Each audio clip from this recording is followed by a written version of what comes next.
여러분, 세상에 이런 며느리가 있을까요? 치매가 왔다고 시어머니를 짐 취급하던 며느리, 요양보호사를 매수해서 시어머니 도장까지 찍게 만들고 통장, 보험, 집까지 몽땅 빼돌립니다.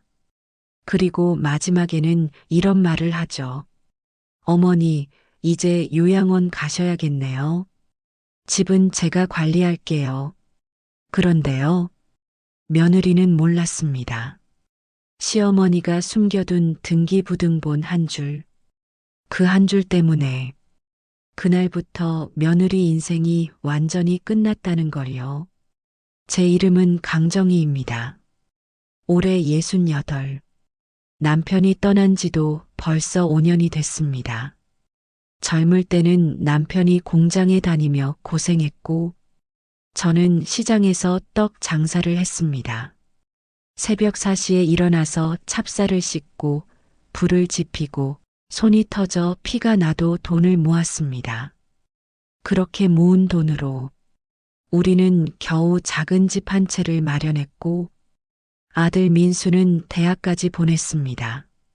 민수는 나름 효자였어요. 군대 다녀와서 취직도 했고 결혼 전까지는 매주 주말이면 찾아와서 반찬도 챙겨가고 용돈도 주곤 했습니다. 그런데 민수가 결혼을 하고부터 모든 게 바뀌었습니다. 며느리 서아영. 처음엔 참 싹싹했어요. 입에 달콤한 말이 붙어 있었고 어머니, 어머니 하며 제 손도 꼭 잡아줬죠. 그런데 시간이 지나면서 며느리의 싹싹함은 서서히 사라졌습니다. 그 변화는 아주 작은 것부터 시작됐습니다. 어머니, 오늘은 집에 오지 마세요. 바빠요. 어머니, 반찬은 이제 됐어요. 저희는 배달시켜 먹어요. 어머니, 요즘은 시댁이랑 너무 자주 보면 스트레스래요. 그 말들 속에 당신은 내 삶의 방해물이라는 의미가 숨어 있었습니다. 그러던 어느 날부터 제가 자꾸 깜빡하기 시작했습니다. 시장 가서 사야 할 걸 잊고 냉장고 문을 열어놓고도 몰랐고 아침에 일어나면 오늘이 며칠이지? 를 되뇌었습니다. 처음엔 피곤해서 그랬겠지 했어요. 그런데 불을 켜놓은 채로 외출했다가 옆집에서 연기 냄새가 난다고 찾아온 날 저는 겁이 났습니다. 그리고 결국 병원에 갔습니다. 의사는 제 얼굴을 찬찬히 보더니 차트를 넘기며 말했습니다. 초기 치매 가능성이 큽니다. 지금부터 관리가 중요해요. 그 말이 끝나자마자 제 귀에서는 치매라는 단어만 울렸습니다. 남편이 떠나고 저는 민수만 믿고 살았는데 치매라니요. 집으로 돌아와서 아들과 며느리에게 병원 결과를 말했습니다. 아들은 놀란 듯 했지만 며느리는 울지 않았습니다. 대신 가장 먼저 묻는 게 이거였습니다. 어머니 혹시 통장이나 보험 같은 건 정리 좀 해놓으셨어요? 그 순간 가슴이 철렁 내려앉았습니다. 걱정돼서 묻는 건가? 아니면 다른 이유가 있나?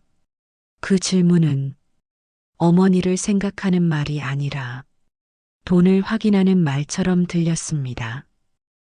그때부터였을까요? 며느리 눈빛이 달라졌습니다. 저를 사람이 아니라 돈이 달린 물건처럼 보는 눈빛이었습니다. 치매 진단을 받은 지 일주일도 안 돼서 며느리는 큰 결정을 했습니다. 어머니 혼자 계시면 위험하니까 저희 집으로 오세요. 아들도 거들었습니다. 엄마 나도 마음이 편치 않아. 우리 집에서 같이 살자. 그 말을 들으며 저는 마음 한구석이 씁쓸했습니다. 나를 정말 돌보려는 걸까? 아니면 내 돈을 지키려는 걸까? 하지만 거절할 수 없었습니다. 치매라는 두려움이 있었고 혼자 살다 사고라도 나면 정말 끝이니까요. 저는 짐을 싸서 민수네 집으로 들어갔습니다. 며느리는 방을 하나 내주었고 처음 며칠은 친절했습니다. 하지만 그 친절은 확인이 끝나기 전까지의 친절이었습니다. 며느리는 제가 잠든 밤에 제 가방을 뒤졌고 서랍을 열어 문서들을 확인했고 제가 쓰던 도장 위치를 확인했습니다. 그리고 며칠 뒤 며느리는 말했습니다. 어머니, 요즘 치매 초기면 보호자 동행이 꼭 필요하대요. 그래서 요양보호사 붙이는 게 좋을 것 같아요. 아들은 고개를 끄덕였습니다. 며느리는 이미 사람을 구해놨더군요. 요양보호사 이름은 장미란. 나이는 40 중반. 깔끔한 옷차림에 표정이 밝아 보였습니다. 처음 미란 씨는 참 살갑게 굴었습니다. 어머님, 제가 도와드릴게요. 우리 같이 산책도 하고 약도 챙겨드리고요. 저는 그 말에 조금 안심했습니다. 그런데요, 며느리와 미란 씨가 부엌에서 귓속말하는 모습을 제가 우연히 보게 된 날, 며느리는 주머니에서 흰 봉투를 꺼내 미란 씨에게 슬쩍 건넸습니다. 그 장면을 보는 순간 제 심장이 철렁 내려앉았습니다. 왜 봉투를 줘? 월급 말고 또 돈을? 그날부터 미란 씨의 태도가 조금씩 달라지기 시작했습니다. 처음엔 제가 착각이라고 생각했습니다. 하지만 시간이 갈수록 착각이 아니라는 게 확실해졌습니다. 미란 씨는 제가 자꾸 뭔가를 하려 하면 막았습니다. 어머님, 움직이면 위험해요. 넘어지면 큰일 나요. 그냥 방에서 쉬세요. 처음엔 조심하라는 뜻인 줄 알았죠. 그런데 어느 순간부터 저는 방 안에 갇힌 사람처럼 됐습니다. 제가 거실에 나가면 미란 씨는 부드러운 목소리로 말했습니다. 어머님, 여기 계시면 민수 씨랑 하영 씨가 불편해 하실 수 있어요. 방이 더 편하잖아요. 제가 주방 쪽으로 가면 어머님, 칼 잡으면 위험해요. 또 잊어버리시면 어떡해요. 제가 핸드폰을 들면 어머님, 요즘 보이스피싱 많아요. 통화는 하지 마세요. 그 말들이 쌓이니 저는 점점 사람이 아닌 관리 대상이 되어갔습니다. 그 사이 며느리는 제가 정신이 흐릿한 날을 골라 자꾸 서류를 내밀었습니다. 어머니, 이거 사인만 해주세요. 의료비 지원 신청서예요. 사인을 하라는데 글씨는 너무 작고 내용은 길었습니다. 저는 물었습니다. 이거 뭐라고 써 있는 거니? 그러면 며느리는 웃었습니다. 어머니, 글씨 많으면 머리 아프시잖아요. 그냥 좋은 거예요. 그 웃음이 이상하게 차가웠습니다.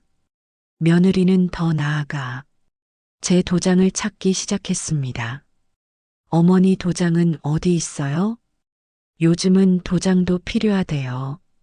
저는 도장을 숨겼습니다. 본능적으로 무서웠습니다. 하지만 치매 초기의 저는 어느 순간 숨겨둔 곳을 잊고 말았습니다. 그리고 그 도장은 어느 날부터 며느리 손에서 보이기 시작했습니다. 그날은 겨울 초입이었습니다. 며느리와 미란 씨는 제가 잔다고 생각했을 겁니다. 그런데 저는 새벽에 잠이 깼습니다. 문틈으로 거실 불빛이 새어나왔고 며느리 목소리가 들렸습니다. 카드 한도는요? 계좌는 그거 맞죠? 내일 은행 가서 전부 옮기면 돼요. 그 순간 저는 온몸이 얼어붙었습니다. 전부 옮긴다?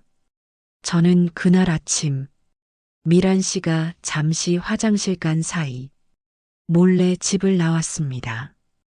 그리고 은행으로 갔습니다. 은행 직원은 처음엔 저를 이상하게 봤습니다. 어머님 혼자 오셨어요? 보호자분은요? 저는 억지로 웃었습니다. 내 통장 확인하려고 왔어요. 통장 번호를 말하자 직원은 전산을 확인했고 잠시 후 아주 조심스럽게 말했습니다. 어머님 잔액이 거의 없으세요. 그 말이 귀에 들어오지 않았습니다. 거의 없다니?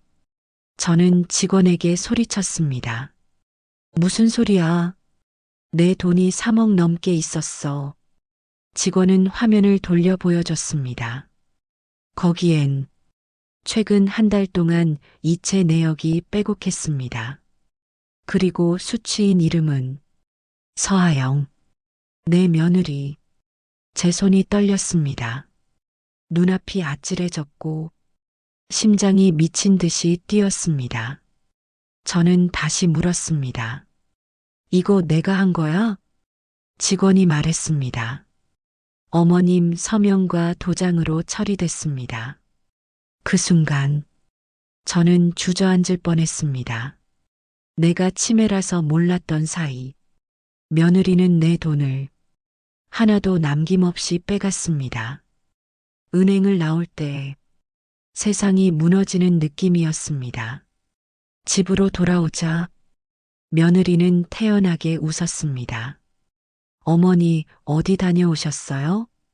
요즘 치매 있으시면 혼자 나가시면 위험해요. 저는 그 웃음을 보고 확신했습니다. 이 여자는 나를 돌보는 사람이 아닙니다. 내 재산을 노리는 도둑입니다. 며느리는 한번 돈맛을 보더니 더 대놓고 움직였습니다.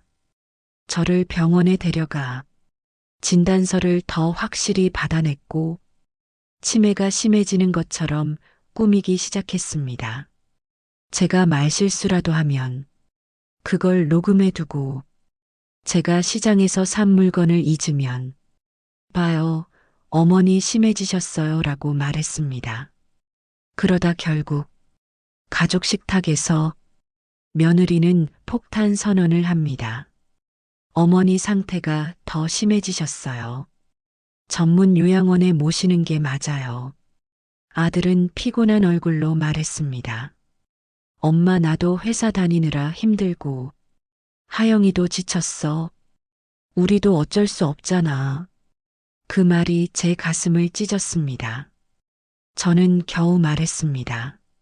민수야 엄마 아직 멀쩡한 날도 많아. 그러자 며느리는 차갑게 웃으며 말했습니다. 어머니, 지금도 본인 상태를 모르시는 거예요. 치매는 인정해야 해요. 저희가 희생만 할 수는 없잖아요. 그 말 속에는 이런 뜻이 들어 있었습니다. 돈은 이미 내 손에 있고 이제 어머니는 필요 없다. 저는 그날 밤 방에서 잠을 못 잤습니다. 억울하고 분하고 무서웠습니다. 하지만 저는 울지 않았습니다. 남편이 살아있을 때 제가 들었던 말을 떠올렸기 때문입니다. 정이야, 사람은 돈 앞에서 변한다. 민수도 예외는 아니다. 그러니까 집은 반드시 안전장치 해놓자. 그때 남편이 해둔 것, 등기부에 숨겨진 한 줄, 며느리는 그걸 몰랐습니다. 그리고 저는 그날부터 반격을 시작하기로 결심했습니다. 그날 밤 저는 잠을 이루지 못했습니다. 머릿속에 계속 맴도는 건 딱 두 가지였습니다. 내 돈을 며느리가 훔쳤다. 아들은 나를 지키지 않았다. 분노보다 더 무서운 건 내가 완전히 혼자가 될 수도 있겠구나라는 절망감이었습니다. 하지만 저는 그 절망감 속에서 남편의 마지막 말을 떠올렸습니다. 남편은 세상을 떠나기 전 병원 침대 위에서도 제 손을 꼭 붙잡고 말했었습니다. 정희야, 난 너 걱정이 제일 크다. 사람이란 게 돈 앞에서 변한다. 내가 떠나면 민수라도 변할 수 있어. 그때 저는 화를 냈습니다. 당신 왜 그런 소리 해요? 민수는 착해요. 남편은 조용히 웃더니 말했습니다. 착한 게 아니라 아직 시험을 안 받은 거야. 그래서 내가 내 집만큼은 장치해놨어. 너를 내쫓으려고 하면 그때는 자동으로 뒤집히게. 저는 그 말을 들었지만 정확히 무슨 뜻인지 몰랐습니다. 그런데 지금 바로 그 장치가 필요했습니다. 저는 이불 속에서 작게 숨겨둔 서류 봉투를 꺼냈습니다. 봉투 안엔 남편이 생전에 주었던 종이가 있었습니다. 등기권리증 사본, 그리고 그 옆에 남편이 적어둔 메모. 등기부 떼면 다 나온다. 제일 중요한 건 가등기다. 저는 깨달았습니다. 며느리는 내 돈을 훔쳤지만 집까지는 쉽게 못 가져간다. 왜냐하면 남편이 등기부 한 줄로 발목을 잡아놨으니까요. 그날 새벽 저는 결심했습니다. 나를 요양원으로 보내기 전에 내가 먼저 움직인다. 며느리는 다음 날 아침부터 요양원 이야기만 꺼냈습니다. 어머니, 여기 요양원은 진짜 좋아요. 시설도 깨끗하고 프로그램도 다양하고요. 저는 일부러 눈을 내리깔고 약한 척 했습니다. 그래, 내가 알아서 해라. 며느리 눈빛이 번쩍 빛났습니다. 그 눈빛은 드디어 끝났다라는 눈빛이었습니다. 그리고 그날 오후 요양보호사 미란 씨는 저에게 약을 챙겨준다며 물을 내밀었습니다. 어머님, 이 약 드셔야 돼요. 안 드시면 밤에 더 불안해져요. 저는 그 약을 보자마자 등골이 서늘했습니다. 약의 모양이 이상하게 낯설었습니다. 제가 원래 먹던 혈압약과 달랐습니다. 미란 씨, 이 약은 뭐예요? 아, 어머님, 이건 치매 안정제예요. 원장님이 처방해 주셨어요. 거짓말이었습니다. 저는 직감했습니다. 정신을 흐리게 만들어 서류에 도장 찍게 하려는 거다. 저는 약을 삼키는 척 하다가 혓바닥 밑에 숨기고 화장실에서 뱉어냈습니다. 그리고 그날부터 저는 약한 노인 연기를 시작했습니다. 며느리 앞에서는 말을 더듬고, 아, 그 은행이 물건도 일부러 떨어뜨리고 조금씩 바보처럼 굴었습니다. 그러자 며느리는 더 대담해졌습니다. 어머니, 여기 도장 찍으세요. 이건 요양원 입소 동의서예요. 그리고 슬쩍 이런 말도 했습니다. 어머니 재산은 제가 대신 관리해 드릴게요. 이제 어머니 판단이 어려우시니까요. 저는 속으로 씹어 삼켰습니다. 그래, 내가 더 대담해져야 증거가 더 쌓이지. 며느리는 나를 방 안에 가둬놨지만 사람 일이란 게 늘 변수가 있습니다. 하필이면 그날 아들 민수가 회사 회식 때문에 늦게 들어온다고 했습니다. 며느리는 들떠 있었습니다. 오늘은 오빠 늦으니까 어머니 일찍 주무세요. 며느리는 외출했고 미란 씨도 장을 본다며 잠깐 나갔습니다. 그 순간이었습니다. 저는 옷을 갈아입고 최대한 조용히 집을 나왔습니다. 그리고 근처 은행으로 갔습니다. 이번에는 그냥 잔액 확인이 아니라 증거 확보가 목적이었습니다. 은행 창구 직원에게 말했습니다. 내 계좌에서 누가 돈 빼갔는지 거래 내역을 뽑아줘요. 직원은 난처해했습니다. 어머님, 최근 거래가 너무 많아서 한 번에 출력하면 페이지가 30장 넘는데요. 저는 단호하게 말했습니다. 다 뽑아줘요.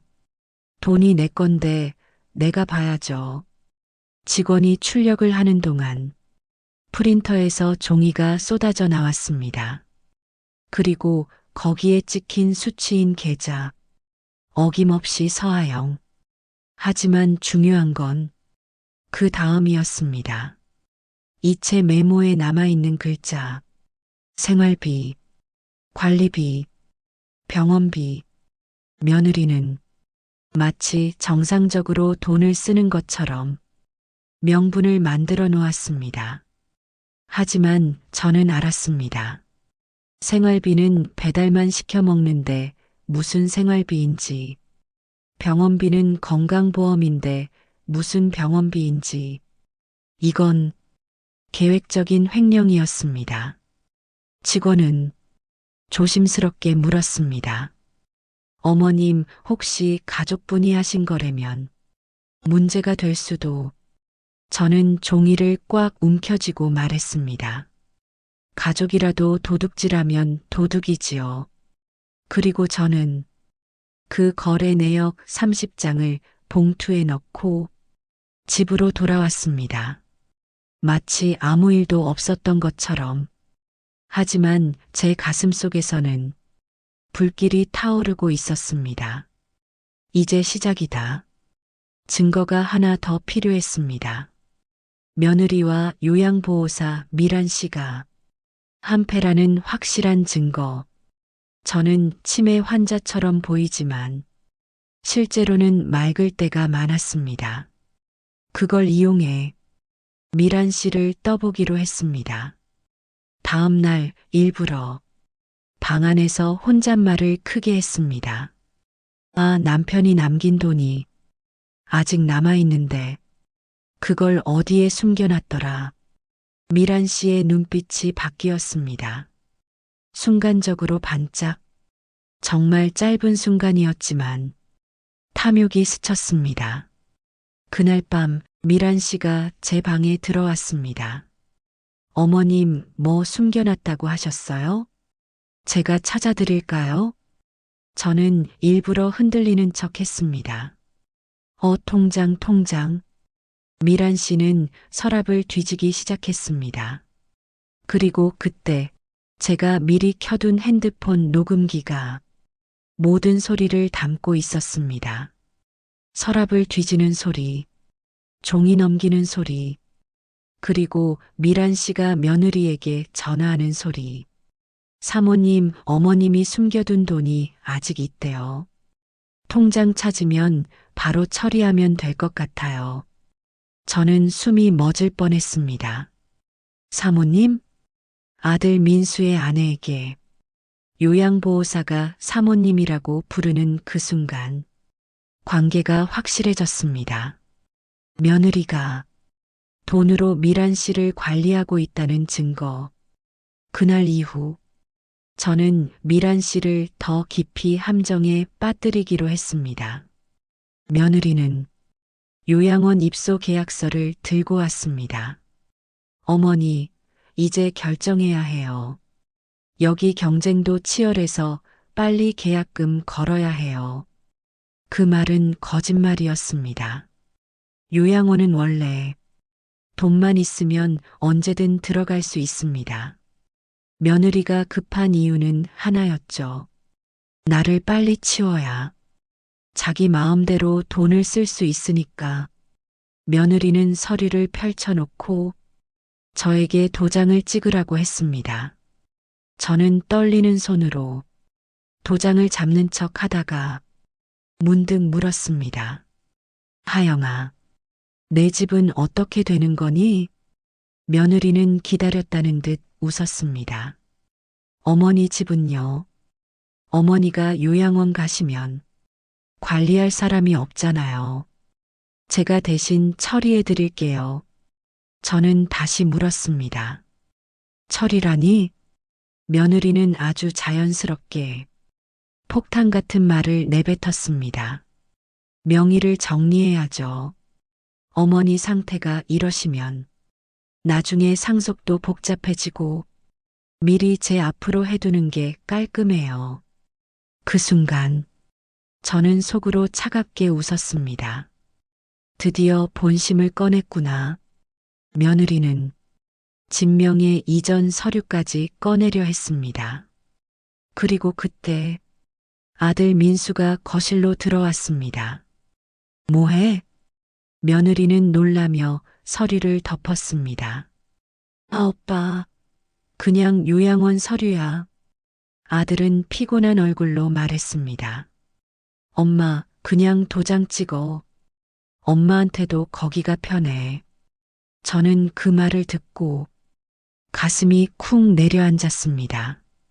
민수는 아직도 몰랐습니다. 이 여자가 내 통장을 비우고 내 집까지 노리고 있다는 걸 저는 속으로 결심했습니다. 아들까지 함께 무너지게 할 수는 없다. 며느리는 지금 내 돈을 훔친 걸 넘어서 내 아들의 인생까지 파괴하고 있었습니다. 그날 밤 저는 마지막 안전장치까지 준비했습니다. 바로 등기부등본, 며느리가 가장 무서워할 그 한 줄을 꺼낼 시간. 다음 날 아침 저는 일부러 더 멍한 척, 더 약한 척 했습니다. 며느리는 확신했을 겁니다. 이제 이 노인은 끝났다. 저는 미란 씨가 주는 약도 받아먹는 척 했고 말도 더듬었습니다. 내 집 어디 있지? 며느리는 저를 바라보며 입꼬리를 아주 살짝 올렸습니다. 그게 승리자의 미소였다는 걸 저는 똑똑히 봤습니다. 그날 오후 며느리가 외출하고 미란 씨가 잠깐 베란다로 나간 사이 저는 서랍 깊숙이 숨겨둔 남편의 서류 봉투를 꺼냈습니다. 그리고 근처 주민센터가 아니라 등기소 무인 발급기로 갔습니다. 손이 떨렸습니다. 치매 때문이 아니라 분노 때문이었습니다. 저는 등기부등본을 뽑았습니다. 서류가 출력되는 동안 제가 속으로 중얼거렸습니다. 여보, 당신이 말한 게 이거지? 등기부를 펼치자 그곳에 적힌 문구가 보였습니다. 소유권이 전 청구권 가등기, 채권자 강정희, 채무자 강정희, 그리고 가장 핵심은 원인 및 내용란에 있던 그 문장. 부양 의무 불이행 및 거주권 침해 시 가등기 효력 실행 가능. 그 순간 저는 숨을 들이마셨습니다. 그렇지. 내가 요양원으로 강제로 보내지는 순간, 내 집을 누가 가져가려고 하는 순간, 이 한 줄은 칼이 되어 상대 목을 조를 수 있습니다. 며느리는 몰랐습니다. 이 집은 며느리가 생각하는 먹잇감이 아니라 남편이 미리 숨겨둔 지뢰밭이라는 걸 며느리는 급했습니다. 제가 요양원으로 들어가기 전 마지막으로 진명의 이전까지 끝내려고 했습니다. 며느리는 어느 날 아들을 회사로 보낸 뒤 저에게 마지막 서류를 내밀었습니다. 어머니, 이제 진짜 마지막이에요. 이거만 하면 어머니 편해져요. 그 서류는 부동산 처분 위임장, 인감증명서 발급 위임, 명예 이전 동의서. 며느리는 아주 능숙하게 말했습니다. 이건 요양원 들어가시면 행정 처리 제가 대신 하려고요. 어머니가 움직이기 힘드시잖아요. 거짓말. 저는 그 서류 위에 적힌 단어를 또렷하게 읽었습니다. 소유권 이전, 매매, 증여, 며느리는 내게서 집까지 빼앗아 완전히 끝내려는 겁니다. 저는 일부러 멍한 척하며 도장을 찍는 척 했습니다. 그런데 제가 도장을 찍으려는 순간 며느리가 한마디를 덧붙였습니다. 어머니, 혹시 어머니 명의로 된 다른 집이나 땅 없죠? 그 질문을 듣는 순간 저는 속으로 웃었습니다. 욕심이 끝이 없구나. 저는 떨리는 척하며 말했습니다. 있지. 며느리 눈빛이 번쩍 빛났습니다. 어디요? 어디 있어요? 저는 천천히 말했습니다. 등기부 보면 알아. 그 말 한마디에 며느리 얼굴이 굳었습니다. 등기부. 그 단어가 왜 그렇게 며느리에게 찔렸는지 아십니까? 자기 스스로도 불안했던 겁니다. 혹시 이 집에 뭔가 장치가 있나? 그 순간부터 며느리는 서둘러 움직였습니다. 그날 밤 며느리는 휴대폰으로 누구에게 전화를 했습니다. 변호사님, 내일 등기부 좀 떼서 확인해야 할 것 같아요. 혹시 문제 있으면 빨리 처리해야 해서요. 변호사? 며느리는 이미 법을 아는 사람을 끼고 있었습니다. 그게 더 무서웠습니다. 단순한 욕심이 아니라 계획적인 범죄라는 뜻이었으니까요. 다음 날 며느리는 등기부등본을 떼왔습니다. 그리고 그 서류를 보는 순간 며느리의 얼굴이 처음으로 하얗게 질렸습니다. 등기부에 그 한 줄, 소유권이 전 청구권 가등기. 며느리는 서류를 부들부들 떨며 읽었습니다. 이게 뭐야, 이게 왜 있어? 그리고 곧바로 미란 씨에게 전화했습니다. 미란 씨, 어머니가 정신이 맑을 때가 있어요? 지금 도장 안 찍게 해야 해. 웃기지 않습니까? 도장 안 찍게 해야 한다는 건 도장을 찍어서 무언가를 하려 했다는 뜻입니다. 며느리는 그날부터 태도가 달라졌습니다. 저를 다시 조심스럽게 대했습니다. 어머니, 컨디션 괜찮으세요? 밥은 드셨어요? 하지만 눈은 말하고 있었습니다. 이 질에 어떻게 치우지? 며느리는 살 길을 찾으려 했습니다. 하지만 저는 이미 준비를 끝냈습니다. 저는 며느리 몰래 변호사 상담을 다녀왔고 거래 내역 30장, 녹음 파일, 서류 사진들을 모조리 정리해 두었습니다. 그리고 변호사는 말했습니다. 어머님, 이건 단순 가족 문제가 아닙니다. 사문서 위조, 횡령, 사기 정황이 큽니다. 민사로도 가능하고 형사로도 가능합니다. 저는 조용히 물었습니다. 내 돈 돌려받을 수 있나요? 변호사는 단호했습니다. 돌려받을 수 있습니다. 다만 빠르게 움직이셔야 합니다. 그날 제가 선택한 방법은 이거였습니다. 지급명령 신청, 부당이득 반환 청구, 금융거래 내역 제출명령 신청, 즉 며느리의 계좌와 소비 내역을 법원이 강제로 까게 만드는 겁니다. 그리고 며느리에게 선물이 도착했습니다. 법원 등기우편. 며느리는 택배처럼 아무 생각 없이 뜯었다가 한 장, 두 장 읽는 순간 얼굴이 그대로 굳었습니다.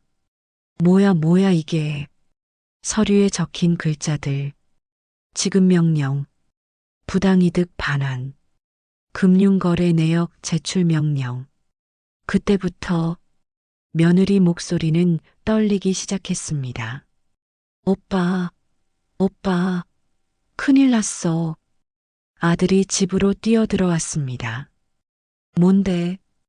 며느리는 울먹이며 서류를 흔들었습니다. 어머니가 우리를 고소했어. 그 말이 나오는 순간 저는 거실로 천천히 걸어 나갔습니다. 그리고 아주 차갑게 말했습니다. 고소가 아니라 내 돈 돌려달라는 거다. 아들 민수는 얼굴이 새파랗게 변했습니다. 엄마 이게 무슨 소리야? 고소라니.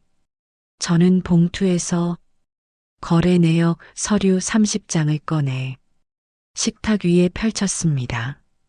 너희가 내 통장을 비웠다. 민수는 서류를 읽다가 눈이 흔들렸습니다. 하영아 이게 뭐야? 며느리는 즉시 울었습니다. 오빠 나 아니야. 어머니가 치매라서 착각하시는 거야. 하지만 그때 제가 마지막 카드를 꺼냈습니다.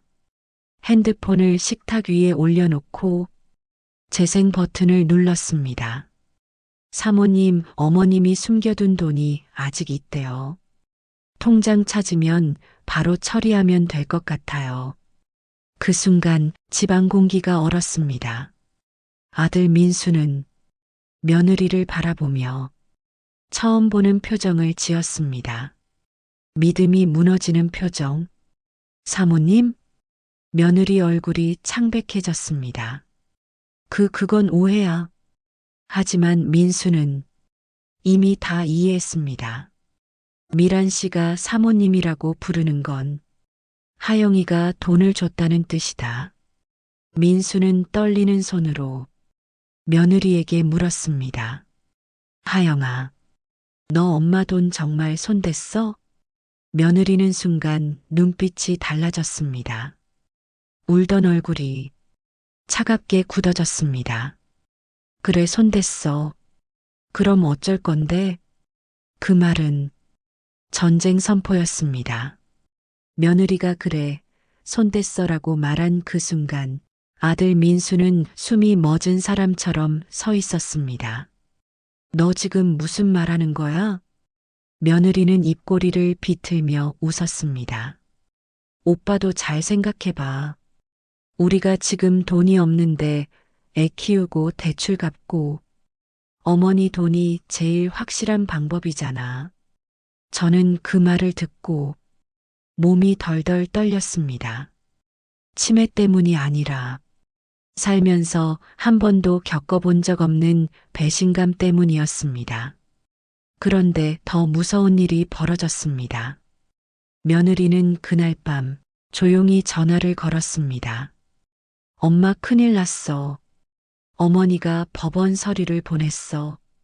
지금 집 명의가 문제가 될 수도 있어. 며느리 친정. 서하영의 엄마 아빠가 움직이는 순간 이건 더 이상 집안 싸움이 아니었습니다.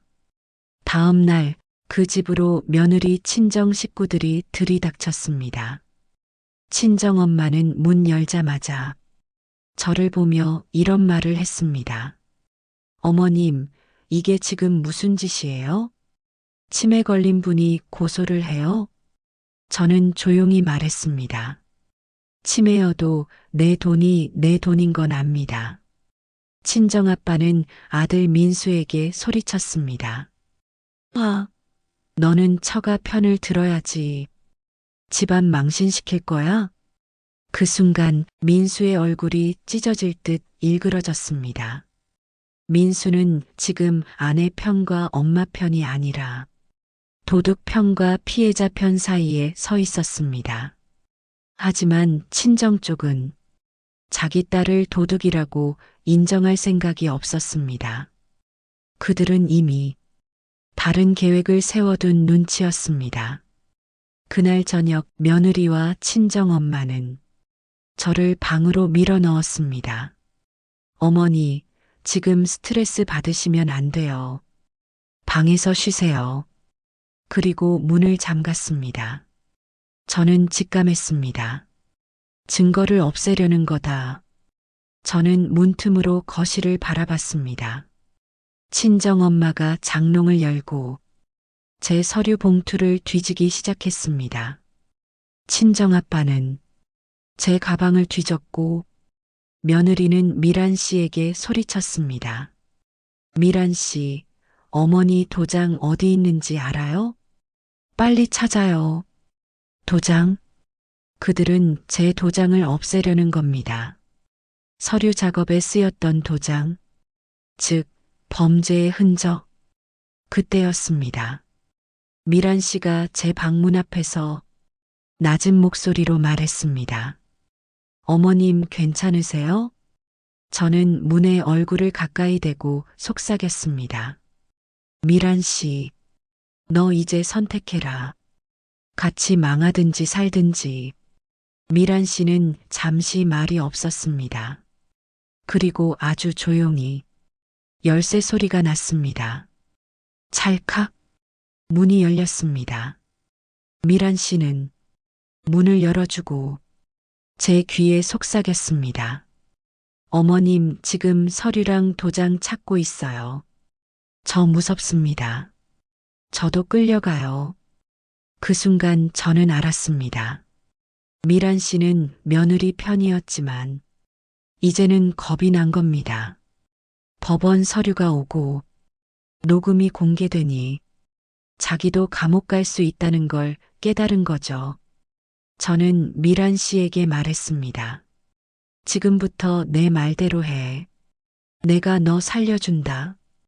그날 밤 저는 미란 씨와 함께 새벽에 집을 빠져나왔습니다. 그리고 변호사에게 전화를 했습니다. 지금 증거 인멸 중입니다. 긴급하게 움직여야 합니다. 변호사는 단호했습니다. 바로 경찰 신고하셔야 합니다. 그리고 요양보호사분이 협조하면 선처 가능성이 있습니다. 저는 곧바로 112에 신고했습니다. 횡령 및 사문서 위조, 증거인멸 진행 중. 경찰이 오자 집안은 난장판이 됐습니다. 며느리 친정엄마가 소리쳤습니다. 아니, 왜 경찰까지 불러요? 집안일을 크게 만들 필요가 있나요? 경찰은 냉정하게 말했습니다. 집안일이면 법원 서류가 왜 왔습니까? 금융거래 내역부터 확인하겠습니다. 그때 미란 씨가 입을 열었습니다. 제가 말하겠습니다. 모든 사람이 동시에 미란 씨를 쳐다봤습니다. 미란 씨는 떨리는 목소리로 하영을 가리켰습니다. 저 사모님이 시켰습니다. 도장 받아오라고, 서류에 사인시키라고, 봉투도 받았습니다. 친정엄마가 발악했습니다. 미쳤어? 너 지금 무슨 말을? 하지만 경찰은 그 순간 진술 확보를 했습니다. 그리고 결정타. 경찰이 제 핸드폰 녹음을 들었을 때 그 표정이 바뀌었습니다. 이건 단순 민사 아닙니다. 형사 사건으로 전환 가능합니다. 그 순간부터 며느리 얼굴은 하얗게 바래기 시작했습니다. 이제 남은 건 집이었습니다. 며느리는 돈을 빼돌렸고 진명의 이전까지 노렸습니다. 하지만 며느리는 몰랐습니다. 남편이 남긴 한 줄 때문에 내 집은 내 뜻대로 회수 가능하다는 걸. 저는 변호사와 함께 등기부를 근거로 가등기 본등기 절차를 진행했습니다. 며느리는 미친 듯이 막으려 했습니다. 그거 어떻게 할 수 없어요? 돈은 내가 조금씩 갚을게. 그 말은 자백이었습니다. 저는 차갑게 말했습니다. 갚는 게 아니라 원래 내 거야. 며느리는 아들에게 매달렸습니다. 오빠가 막아줘. 이 집 없으면 우리 끝이야. 아들 민수는 처음으로 며느리를 똑바로 쳐다봤습니다. 끝난 건 우리 집이 아니라 너에 대한 내 믿음이야. 그 말에 며느리 눈이 흔들렸습니다. 그리고 드디어 등기소에서 최종 처리 결과가 나왔습니다. 가등기 본등기 실행. 소유권 보호 및 거주권 회복, 즉 집은 다시 내 것이 됐습니다. 며느리는 그날 바닥에 주저앉았습니다. 그 모습이 불쌍했냐고요? 아니요. 저는 그 장면이 너무나 당연한 결과라고 생각했습니다. 사람을 짓밟으면 그 대가를 치러야 하니까요. 며느리는 결국 형사조사까지 받았습니다. 횡령, 사기, 사문서 위조 정황, 게다가 증거인멸 시도까지. 친정 식구들은 처음엔 큰 소리쳤지만 경찰 앞에서는 조용해졌습니다. 그들은 결국 며느리를 데리고 나가며 말했습니다. 미안합니다, 어머님. 우리도 몰랐습니다. 저는 그 말을 듣고 딱 한마디만 했습니다. 몰랐던 게 아니야. 모른 척한 거지. 그리고 마지막 남은 사람. 아들 민수. 민수는 제 앞에 무릎을 꿇었습니다. 엄마, 내가 바보였어. 내가 엄마 지켜야 했는데. 저는 아들을 바라보다가 한숨을 길게 내쉬었습니다. 저도 알고 있었으니까요. 민수는 착하지만 현실을 몰랐습니다. 사람이 돈 앞에서 얼마나 잔인해질 수 있는지. 저는 아들에게 조용히 말했습니다. 민수야, 엄마는 치매여도 바보는 아니다. 며느리는 떠났고 저는 다시 제 집으로 돌아왔습니다. 집 거실 한가운데 남편 사진을 놓았습니다. 그리고 사진을 보며 마지막으로 말했습니다. 여보, 당신이 해둔 그 한 줄, 내 인생을 살렸어. 여러분, 가족이라고 해서 무조건 믿을 수 있는 건 아닙니다. 특히 나이가 들수록 재산은 사랑이 아니라 전쟁이 되기도 합니다. 혹시 지금 비슷한 일을 겪고 계시다면 절대 혼자 참지 마세요.